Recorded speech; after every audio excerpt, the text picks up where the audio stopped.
The iPhone Air has been out for 1 day now, and so far, I think this might be my favorite iPhone ever released. So let's talk about those initial impressions and why I think this might be a contender for skipping the Pro phone this year. At this point, I'm sure you've seen a lot of unboxings of the phone, but if you haven't, let's quickly go over what it looks like and what you get inside. So this is everything that's in the box. You get the phone, a charging cable, USB-C to C that's braided, and you get this little card telling you that you don't need a SIM card anymore because all of the phones in Canada and the US are now eSIM only. Here's a quick comparison of the boxes this year. You can see that the iPhone Air box is much thinner than these other two, which makes sense because the phone is thinner. What I'll say about this box is that it's pretty sturdy. I like to do little flippy tricks when I'm doing my unboxings, and it definitely hurt my fingers trying to catch this one. Truthfully, I wasn't really sure what to expect with the eSIM situation, but all the instructions on the iPhone help guide you through the whole process, and it's super easy. Now, since Apple doesn't include a full charging solution in the box, I have a solution that I'd like to show you.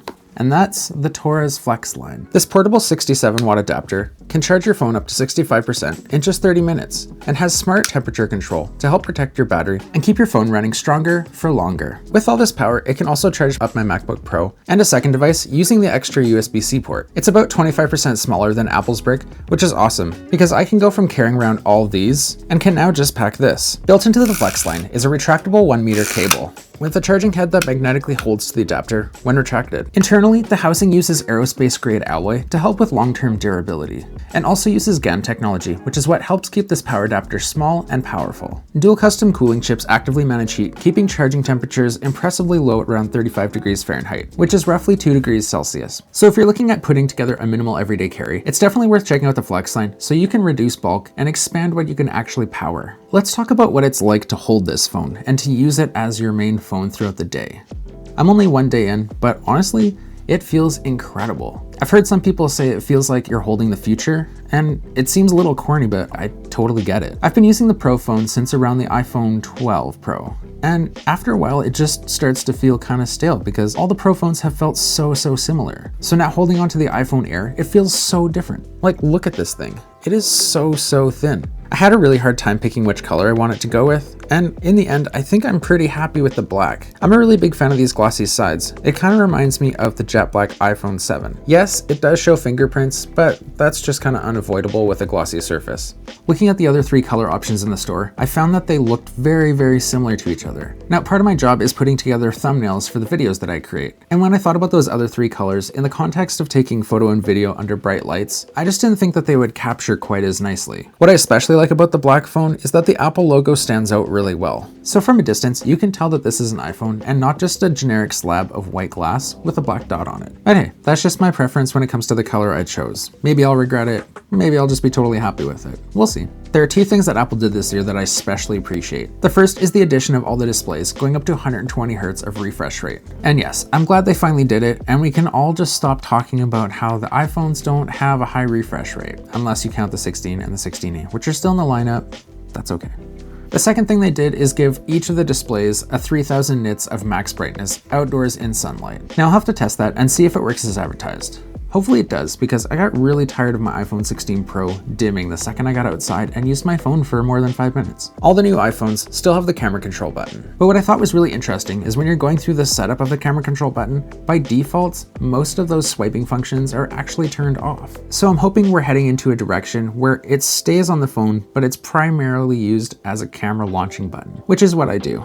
I have it set to a double click to open my camera because it's similar to how Android works with a double click to the power button to open the camera. And when you're switching between different phones, it's nice to have at least one thing that's pretty familiar between the 2 of them. Now, outside of the obvious of this phone being super thin, there are 2 other things that are obvious. The first is that this phone has 1 camera. By default, it shoots at 24 megapixels, and you can change that to go up to 48. You do get the option of a 2x zoom, which is just punching into the middle of the sensor. And honestly, for the vast majority of people, I think this is a totally acceptable camera setup. On my 16 Pro, I very rarely used the ultra-wide lens and only occasionally used the telephoto. I'm also kind of finding myself in this minimalist headspace where I like the ability to use my phone because it's convenient, but I'm also trying to be a bit more intentional with carrying around an actual dedicated camera with me at all times. So I guess what I'm saying is I really appreciate the intentionality that comes along with choosing this as your main phone. All right, so let's talk about the second thing. I'm gonna put the phone down because I have thoughts. So if you watched the event when they talked about this phone, They did their usual, this phone has all day battery life, and then they quickly pivoted to check out this super thin battery pack that only fits on this phone, which is just weird energy. So then after the event, I went to the compare page to see what the numbers were that Apple designated to the battery of this phone. And look at this. iPhone 16 Pro, iPhone Air, 27 hours, 27 hours. Like nothing says to the public, this phone has trash battery life, like saying, look at our all-day battery life and the battery pack that goes with this phone. They could have said, it's all-day battery life and with the same battery life as the iPhone 16 Pro. Just imagine how differently the general public would think about this phone if that was what Apple put out there. Anyway, maybe Apple has a really good reason for the way they did all that, but they just seemed pretty odd to me.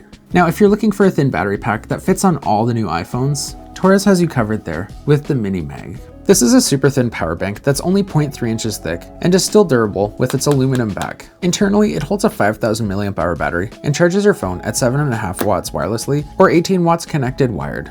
It also has really strong MagSafe magnets that stay locked onto your phone and rounded edges to make it comfortable to hold. This is a really great option for keeping your compact everyday carry nice and compact. Links for the MiniMag and the FlexLine will be down in the description down below. Thanks to Torras for sponsoring the video. Now let's keep talking about the iPhone Air. Now before I forget, there is one other change that happened with this phone, and that's the fact that there is no speaker down on the bottom. So I'm not going to compare it to the Pro because that's obviously going to be better because it has two speakers, but let's take a listen and see what the one speaker sounds like. Starting with, this board goes 28 miles per hour. This one goes 29 miles per hour. Both of these boards have drive wheels in the back, steering wheels in the front. But what if I replace these steering wheels with the drive wheel from the other skateboard? I'd probably go double as fast. I did it.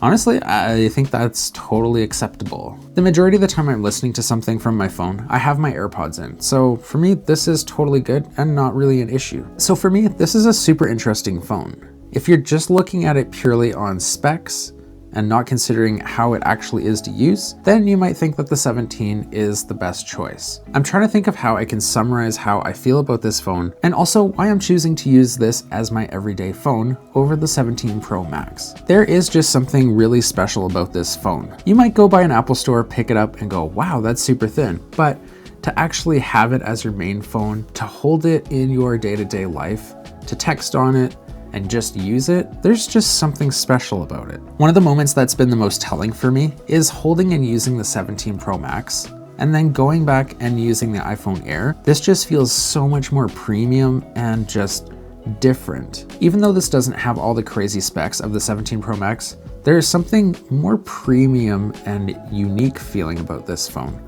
that makes me want to just keep using it and ignore the Pro Max. But yeah, it's day one. That's how I feel right now. But let's see how I feel after a couple weeks of using this phone and then switching over to the Pro Max for the sake of reviewing it as well. There is one big struggle I'm having with this phone, and that's to case or not to case.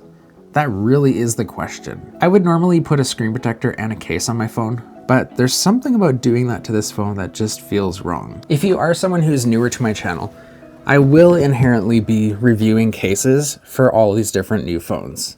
So subscribe to see that. I'm also planning to put out a full review of this phone in a couple weeks, so it's going to be really interesting to see if I'm still feeling like I'm in love with this phone or if I've moved over to the 17 Pro Max. That's going to do it for now. As always, I appreciate you spending time with me. Consider subscribing, and I'll see you again.